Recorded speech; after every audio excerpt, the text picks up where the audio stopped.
Waxaynu idil wadaagi doonnaa ururkii ugu dambeeyey kulamo ka dhacay magaalada Nairobi ee caasimadda waddanka Kenya una dhexeeyey madaxweyne Xasan Sheekh Maxamuud iyo madaxweynaha waddanka Kenya William Ruto waxaa looga wada hadlay arrinta maamul goboleedka Jubbaland. Maamulka Somaliland waxay isku diyaarinayaan dagaal guud ay ku qaadaan maamulka cusub ee waqooyi bari xilli markaasi dhowaan la filayo in uu toddobaadka soo aadan uu gaaro madaxweynaha Jamhuuriyadda Federaalka Soomaaliya Xasan Sheekh Maxamuud. Haddaba xilligan maxaa ka soconaya saldhigga og halkaas oo la sheegay in abaabul ciidan uu ka soconayo sidoo kalena Somaliland ay ciidamo fara badan ay ku soo daabushay ururkii ugu dambeeyey ee deegaanadaasi sidoo kalena waynu eegi doonaa. Haddii aynu ku bilowno magaalada Nairobi ee caasimadda waddanka Kenya waxaa ka soconaya kulamo kala duwan oo u dhexeeya madaxweynaha Jamhuuriyadda Federaalka Soomaaliya Xasan Sheekh Maxamuud iyo madaxweynaha waddanka Kenya William Ruto. Kulamadan ayaana waxaa looga hadlayaa oo diiradda lagu saarayaa khilaafka siyaasadeed ee u dhexeeya dowladda federaalka Soomaaliya iyo maamul goboleedka Jubbaland. Madaxweynaha Jamhuuriyadda Federaalka Soomaaliya Xasan Sheekh Maxamuud oo maanta gaaray magaalada Nairobi ee caasimadda waddanka Kenya si uu kaga qayb galo aaska loo sameynayay ra'iisul wasaarihii hore ee waddankaasi Raila Odinga oo dhowaan ku geeriyooday waddanka India. Markii la aasay kadib waxaa kulan gaar ah oo ay albaabada u xiran yihiin magaalada Nairobi ku wada yeeshay madaxweynaha Jamhuuriyadda Federaalka Soomaaliya Xasan Sheekh Maxamuud. Kulamadaas ayaana waxaa laga helayaa warar hordhac oo la xiriiro xaaladda markaasi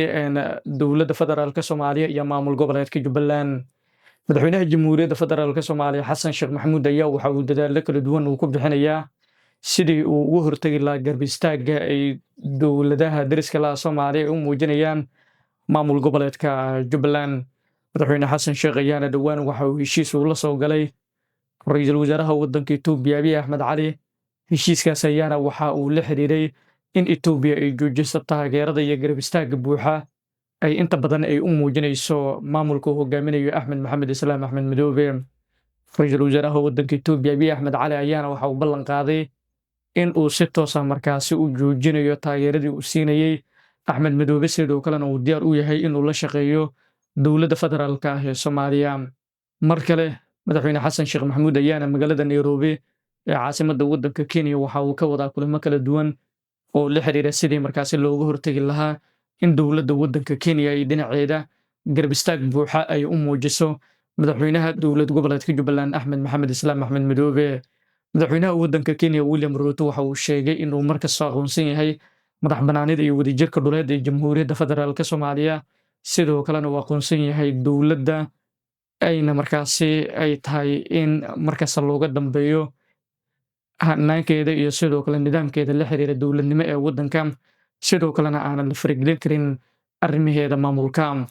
Waxa uu sidoo kaleeto uu ka dalbaday madaxweynaha Jamhuuriyadda Federaalka Soomaaliya madaxweynaha waddanka Kenya William Ruto xubno ka tirsan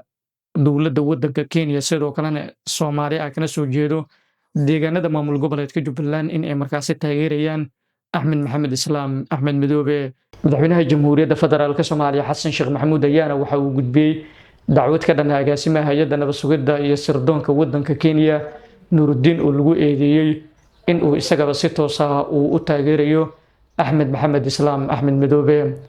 Waxa sidoo kaleeto uu sheegay in uusan marnaba aqbalaynin Nuruddin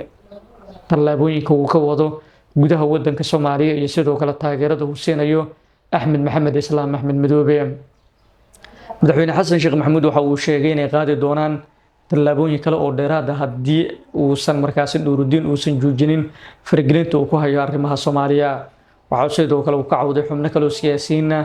oo iyagana markaasi asalkooda Soomaali ah sidoo kalena xukuma qaybo ka mid ah waddanka Kenya kuwaas oo hub iyo sidoo kale dhaqaalaba ku taageerayo dowlad goboleedka Jubbaland isagoona sidoo kale sheegay in looga baahan yahay in ay markaasi ay joojiyaan. Madaxweynaha waddanka Kenya William Ruto ayaa waxa uu ballan qaaday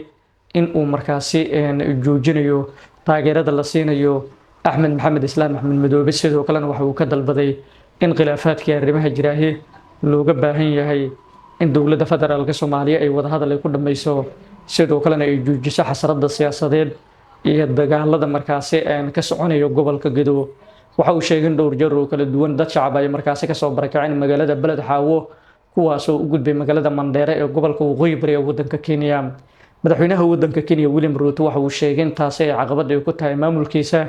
loogana baahan yahay dowladda federaalka Soomaaliya inay la imaato xal rasmi ah oo la xiriira sidii markaasi looga hortagi lahaa arrintan iyo sidoo kale dagaalada inta badan la hurinayo. Madaxweynaha waddanka Kenya William Ruto waxa uu sheegay in uu dhinaciisa uu kala shaqeynayo dowladda federaalka Soomaaliya nabadgelyada iyo sidoo kale xasiloonida. Markan haddii aynu eegno dhinaca iyo maamulka cusub ee waqooyi bari gaar ahaan duleedka magaalada Laascaanood halka lagu magacaabo xerada markaasi og halkaas oo ay Somaliland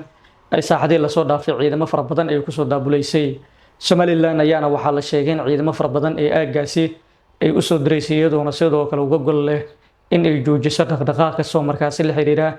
in madaxweynaha Jamhuuriyadda Federaalka Soomaaliya Xasan Sheekh Maxamuud uu tago magaalada Laascaanood ee gobolka Sool. Madaxweyne Xasan Sheekh ayaana sidoo kale dhawaan waxaa la filayaa in uu tago magaaladaasi si uu kaga qayb galo caleemasaarka madaxweynaha cusub ee maamulka waqooyi bari Cabduqaadir Axmed Cali Firdhiye. waxaa la sheegay in Somaliland ay xarada og ay markaasi ku soo daabushay ciidamo fara badan taasoo ay ka gol leedahay in ay markaasi ka hortagto dhaqdhaqaaqan. Somaliland waxay dadaalo kala duwan ay ku bixinaysaa sidii markaasi loo baajin lahaa safarka madaxweynaha Jamhuuriyadda Soomaaliya Xasan Sheekh Maxamuud. arrintan ayaana sidoo kale waxa ay markaasi ay tahay si guud in ay u joojiso tallaabooyinkan.